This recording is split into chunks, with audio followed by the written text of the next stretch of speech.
Well, hi and welcome to Coffee with Phil. Welcome to the podcast and this series called Wrestling with God. In this series, we're going to unpack the story that may be known to you, Jacob, as he wrestles with God beside the brook Jabbok. And I'm going to share with you the journey that God's got me on as I wrestle with Him, as I swap sweat with Jesus and go through the process of fighting for the covenant promise. We're going to look at Peni-el. We're going to look at Emmanuel. We're going to look at Israel. So come on the journey as we wrestle with God. Well, good afternoon and welcome. Welcome to the podcast. Welcome to Coffee with Phil. And it is a glorious day this morning. Actually, it's not even afternoon. It's still morning. Feels like the afternoon. Look, the sun's streaming in. The coffee was exceptionally good this morning. And I've got to do a little bit of a shout out or a call out.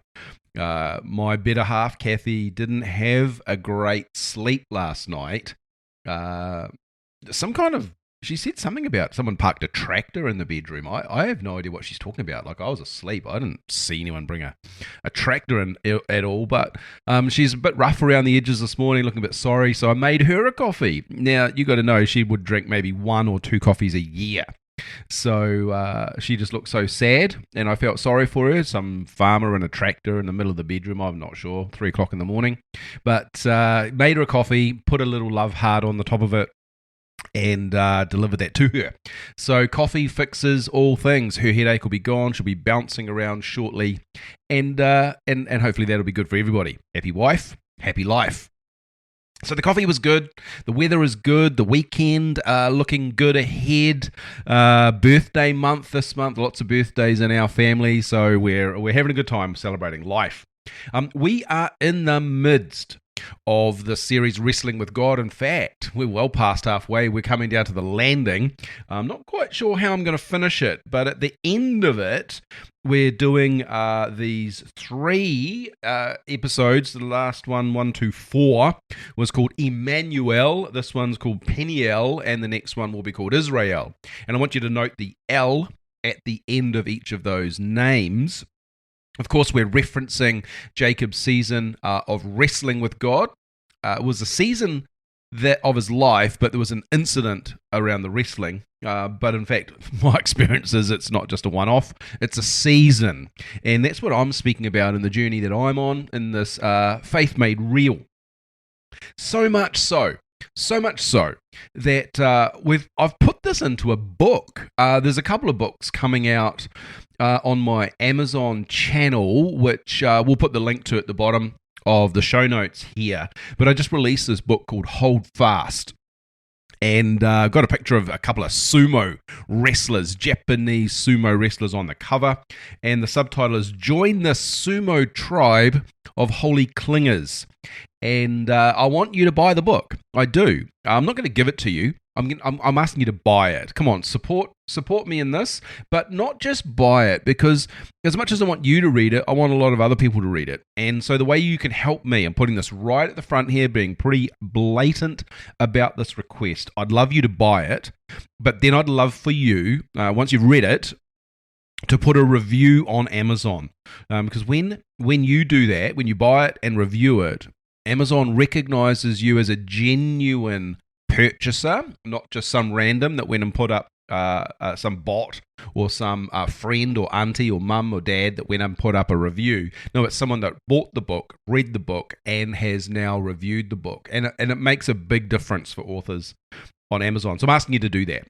The book is called Hold Fast. It is actually very good. Don't be surprised. I do pump out some good content, and it will help you as much as you choose to allow it. There is a bunch of devotional stuff in there. So you can read the book, but if you're going to go on a discipleship journey, you actually want to use the book. And that's why I've put it together in the way I have. So anyway, here endeth the advertisement. Thank you for helping me. I'm thanking you in advance for going to buy that book. And what I want to do today in Coffee with Phil, episode 125, is I want to talk about Peni-el. And I'm going to take a little bit of a abrupt right turn in this podcast episode, and we're going to ask ourselves, what would make a man kill his daughter? So look out for that as we jump into it. But before we get to that point, we really want to, just for context's sake, make sure we're all caught up and make sure we know what we're doing.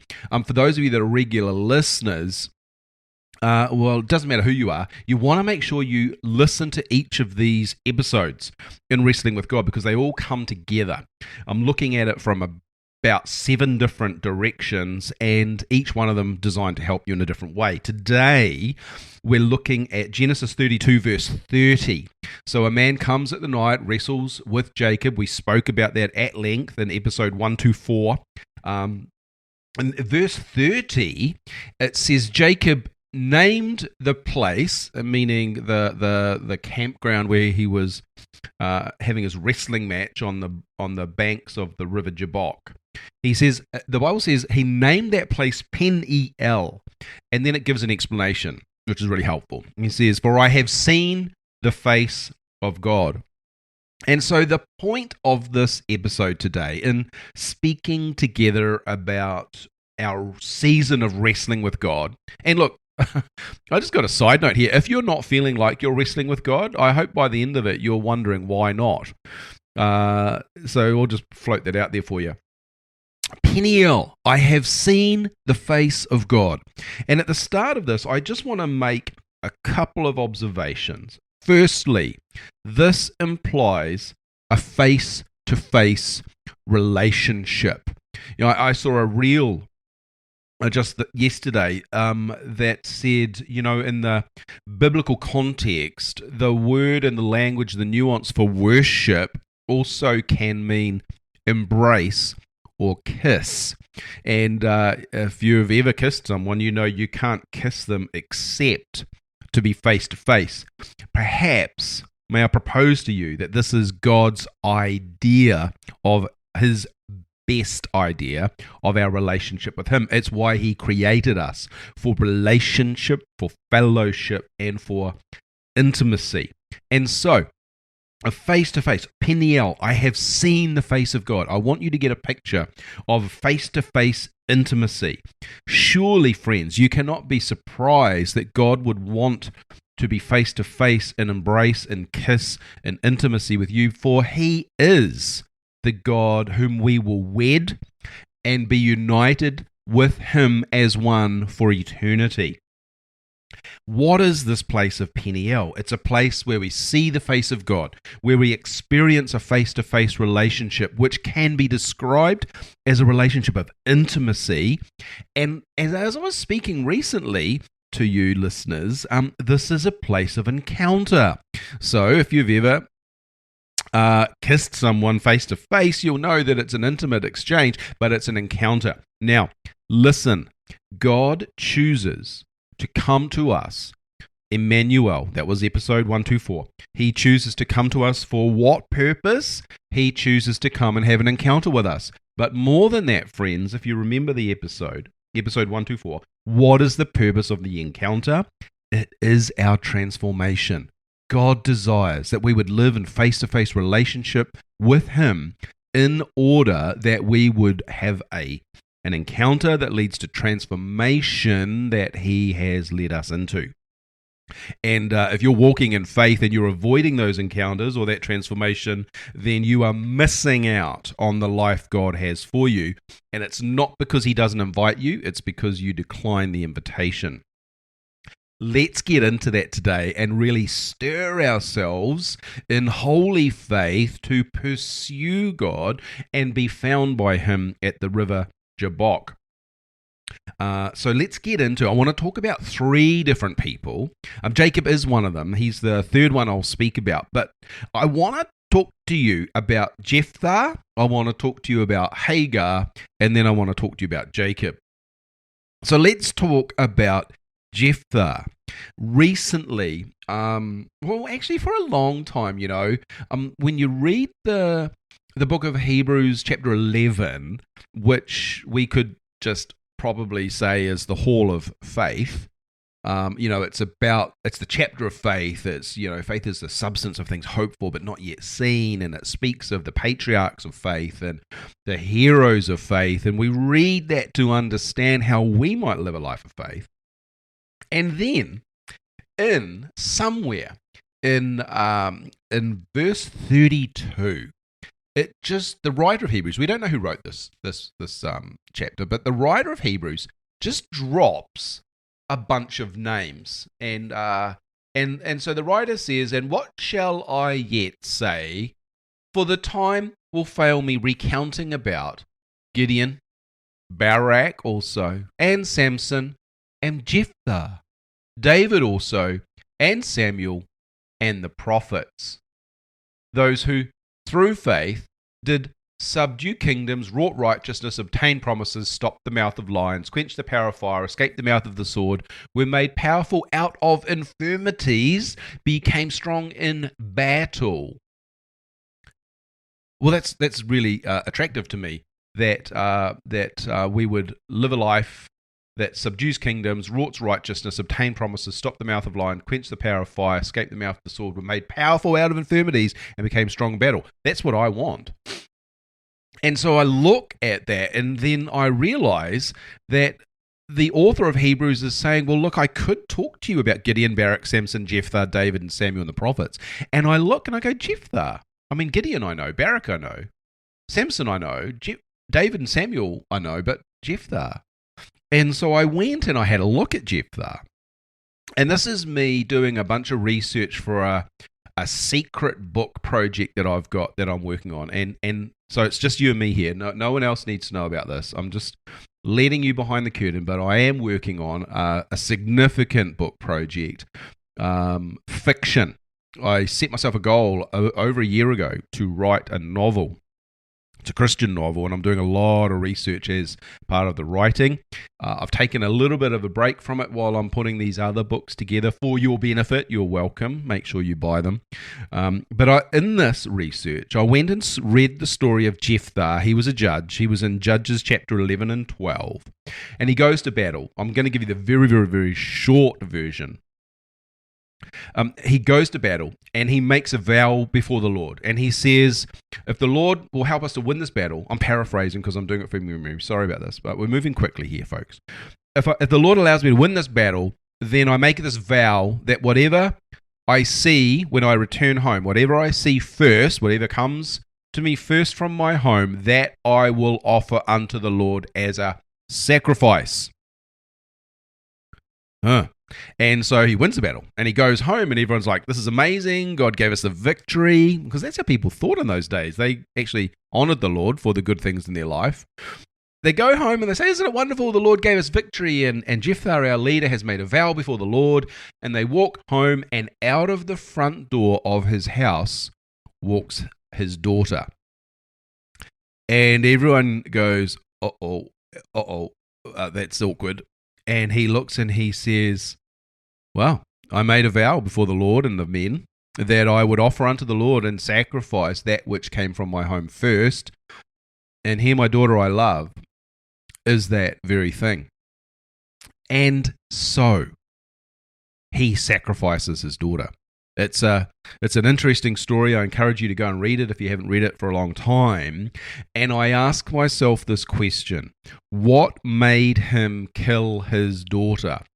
I mean, those of us that are married and have children, you would appreciate perhaps that it's going to be a very cold week in the house, frosty for a long time, if you kill your daughter and the missus doesn't quite understand why. The mother of the daughter would not be happy. But what made him kill his daughter? And I pursued this in study and in prayer. And I came to this conclusion, friends, and this is the clincher. We're gonna come back to this for you and for me. What made him kill his daughter, I believe, was something that I call the fear of the Lord. That awe and reverence, that regardless of what I do or how I feel or what I prefer, I will do that which is required unto God, for he is above all. And that is a very simple way to define the fear of the Lord. It's not scared of the Lord. It's in awe of him and willing to do anything in order that he would be honored in our lives. And so Jephthah sacrifices his daughter unto God. It's not just murder. It's a pledge of submission and he makes a sacrifice, which would have involved a sword and some blood and witnesses. And it would have been ghastly. And as a father, I could say I have no doubt that he would have been grievously sad at the loss of his daughter. But what would cause him to do that? Friends, it's the fear of the Lord. It's the thought that I have no other option, and yet I choose that which is uncomfortable because I will honor God with my life and all that I have. And I've been really deeply stirred by this. And so I've written it into the narrative of this novel because there's a couple of choices that the characters have to make in the book, and it's kind of a turning point when they realize actually it's the fear of the Lord that drives me to choose to do the right thing. It's the fear of the Lord that chooses me to put aside some things in my life because they might deviate me away from this place of intimacy and this place of encounter. And I propose to you that this is what is missing in many of the Christian lives that we witness around us. And I'm not judging. Please hear, I'm not criticizing. I'm calling out what I think might be missing. People make poor choices, or they make bad decisions, or they grasp at false idols because they lack the fear of the Lord. They have not come face to face with the sovereign God who created all things, who is outside time, and yet who wants to be intimate with you in a face-to-face encounter. They just haven't realized who he is. There's just a poor revelation of the magnitude of who God is. And I challenge you, as I have been challenging myself for this, maybe however long I've been working on this revelation for about 6 months personally. Why would I choose to do what I do, to put aside comfort, to put aside certainty, to put aside clarity? Why would I say yes to God and move into a season of in-between, to wrestle with God in the dark of night, not being able to see the way forward? Why would I do that? For fear of the Lord. Because I choose to honor him with my life. And the answer is always yes, even if I don't know the question. And I think we would do well as believers to pursue the fear of the Lord. The second person I want to speak about is Hagar. Hagar was the servant of Sarah, the wife of Abraham. And you can read her story in Genesis 16. But essentially what's going on is Sarah's not getting pregnant and Abraham's getting frustrated because he's got a promise from God. And so Sarah says, well, take my maidservant and have a child with her. And so Abraham goes, oh, that's a good idea. And so they have a baby called Ishmael. And then Sarah gets all pithy about it. You know, she's upset and she's jealous and you got what I can't have, and she treats her harshly. And so the short version of the story is Hagar runs away. She takes Ishmael. She runs into the desert, and of course she's alone in the desert. They run out of food and water, and so she's hiding herself away to die. And it says in Genesis 16 that the Lord, an angel of the Lord, came to speak with her. So here she is. She's a runaway. She's in the desert. She's thinking she's going to die, and God visits her. This is a beautiful story, and again, one that I encourage you to read. She says, so God challenges her. What are you doing here while I'm running away? My mistress is really harsh to me. And he's like, grow up, sort it out, get back there, because I have a promise for you, God says, and from your son shall come nations. And it's beautiful, beautiful restoration. And she says this. She says, I have seen the Lord. She says, you are Yahweh El Roi, the God who sees me. And I love that, because she also then says, have I not been able to see him and live? Oh my gosh, can you now see the relevance to Jacob? But before we get to Jacob, I just want to give you something. She says this, she says, you're the God who sees me. What does this mean? Hagar came to a profound realization that God's eyes were always on her.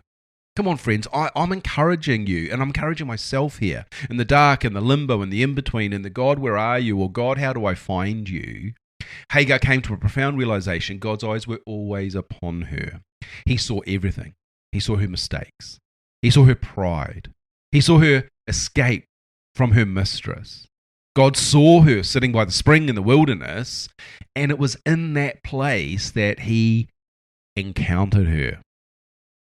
He encountered her, and he called her back into a place of fellowship and family to redirect her path. Friends, this encourages me. He didn't just see what she did. He looked into her heart. He saw her sorrow, but he also saw her repentance. He saw, this is so hard to explain, but if you've ever experienced the inner transformation of the work of God, where your heart can be made new, this is what's happening here. Look between the lines in the story. Look to see the fruit of her life as a result of this, and understand that God did a miraculous work in her heart to bring transformation. Why does God come? To meet us face to face, to find us in a place of intimacy, to have an encounter for transformation. And so in this moment, God didn't just observe what was happening in Hagar's life. Friends, listen, lean in. He responded. He looked at Hagar with absolute, sovereign, divine wisdom and care. He understood what was going on, but friends, he didn't look with judgment. He looked with love, with grace, and with mercy. And he spoke to her heart. He spoke healing to her heart. He spoke restoration to her heart. He spoke promise into her future of legacy, significant, and he lifted her out of her darkness. And you know what? Hagar understood that this wasn't just some ordinary, meeting. She was from the house of Abraham. This Abraham, the man who spoke with God, the man who had encounters with God, who's led by God into Egypt, out of Egypt, to the place of promise, to the place of desperation for the promise of God. She saw all of this, and she'd seen it for her master, but I see now, in this place, she sees it for herself. Hagar understood this was no ordinary encounter. She wasn't just seen, she was known. She recognized that God is all-seeing. He is all-knowing. He is above all things. The Bible calls that, the theology word for that is omniscient. He's above knowledge. And with a deep conviction of that transformation, she says, you're the God who sees me. You're the God who sees all things. And you're the God, listen friends, you're the God who allows me to see you. Man, that is moving me. In my journey, in my lack of clarity, I can still be absolutely certain and confident that God has a plan, because he's the God who not only sees me, you're Yahweh El Roy, the God who sees me, but in the place of Peni-el, you're the God who allows me to see you. And so we come back to Jacob. Here I am, Jacob says, in my hidedness. It's a word I made up. I wrote it down. I actually did. I wrote down hidedness. It's a new word. Jacob, in the same way Hagar was hiding in the wilderness, Jacob is hiding from his brother Esau. He's following what he believes to be God's path, but he doesn't have the confidence at this point that he's going to inherit it, because Ishmael, his brother, is bringing, no, Esau, sorry, his brother Esau is bringing an army. And Jacob says, here I am in my hidedness. And he says, this place is Peni-el, for I have seen the face of God. You're the God who's come to me, and you're the God who's found me. You're the God who sees me, and you're the God who allows me to see you. For I have seen the face of God. That's what Jacob says in the Bible. Go and read it for yourself. And so the place of Peni-el is the place of encounter. It's the place where God draws us into a place of intimacy where we see him. Friends, if we're face to face, don't keep your eyes shut. See God. If you're face to face, you're looking for intimacy. You're looking for an encounter.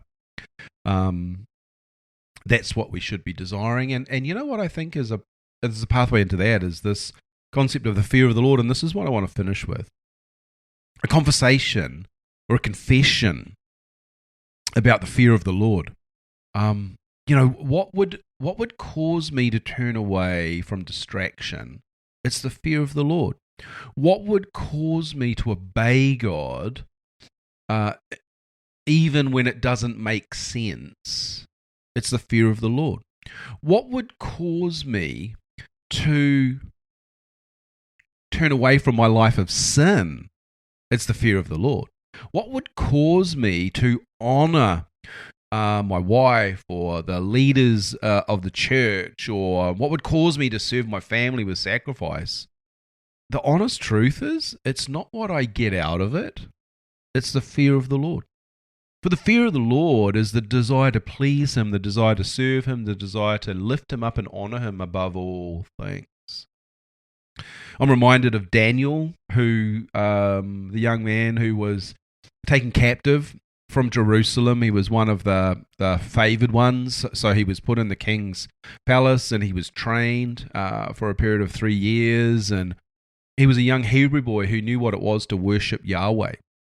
Nebuchadnezzar made all these silly rules, and because the favor of God was on Daniel, the local people, the Chaldeans, they wanted to have him killed, so they called him out. They told fibs about him, and they told the truth about him. They said, Nebuchadnezzar, you're the one who built a statue 90 feet tall. You're the one who everyone should bow down and worship, and yet here is this Hebrew boy who bows in prayer to Yahweh.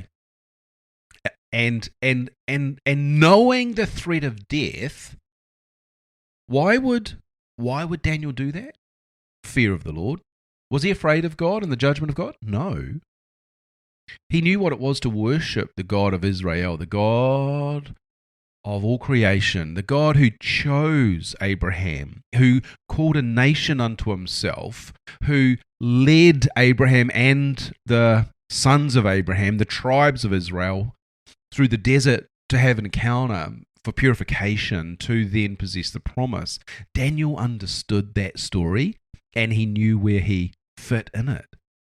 Friends, you and me, by faith in Jesus Christ, we become grafted into that story. If we have faith in Jesus, we're in fact sons of Abraham and therefore sons of promise. That just blows my mind. That regardless of who I am, where I'm hiding, or what I've said, God reaches into my heart to bring encounter that leads me to transformation, and He grafts me into the promise. Like, that blows me away, and the only response I can have from that is the fear of the Lord. That I would turn from my selfish ways, my self-centered motives, and would offer God everything. I truly would, in that He would be magnified in my life before the court of heaven, and I don't actually care what anyone else sees. Like, there's a tension in that, right? Because I've said in the season I want God to get the glory for the testimony that's going to come from His miraculous outcomes that He's prepared for me. But quite frankly, I don't care what you see as long as heaven sees it, as long as the courts of heaven worship God because of what He's doing in my life. Mark Batterson, pastor and author from Washington, D.C., he says, I live my life for the audience of one who matters, and I live my life in sacrifice for the applause of nailed, scarred hands. It's the accolades of Jesus, the well done Son of God the Father. That's what we live our life for, and what causes us to do that is the fear of the Lord. So Peni-el. Peni-el is the place of encounter. It's a place where we see God. God is the God who sees us, but He allows us to see Him. And if you want to refresh yourself on that and invite the Holy Spirit to give you your encounter on that, I'd encourage you to read the story of Jephthah. That's Judges 11 and 12. I'd encourage you to read the story of Hagar. That's Genesis 16. And dig deep. Ask the Holy Spirit to lead you into a place of encounter and transformation.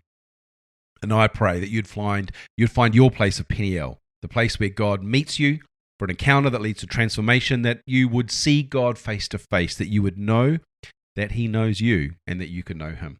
May God bless you on your journey, and I wish you the richness of fellowship with Him, and I look forward to getting back with you soon where we can talk about Israel. But until then, keep wrestling with God, keep drinking good coffee, and know that God loves you. God bless you, friends.